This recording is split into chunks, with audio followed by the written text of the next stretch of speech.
Yon, dito na naman tayo sa Danube Second Market. So, pagpapasok ka, lagi mong dala yan. Ito yung health card. Ang tawag yan dito, Baladiya.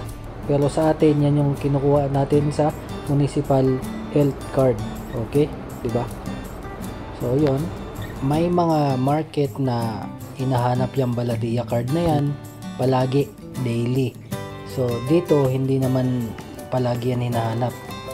So, ito, papakita ko sa inyo yung basically everyday routine. So, display. Pag walang deliver, ayos ka, arrange, tapos check din ng ng mga items na nil expire. So, ako kasi pag nil expire, chine-check ko siya, nilalagyan ko yan ng tanda. Pag hindi ko pa in-remove, so nilalagyan ko lang siya ng maliit na tanda. So, makikita nyo mamaya, papakita ko sa inyo yung nilalagay kong tanda.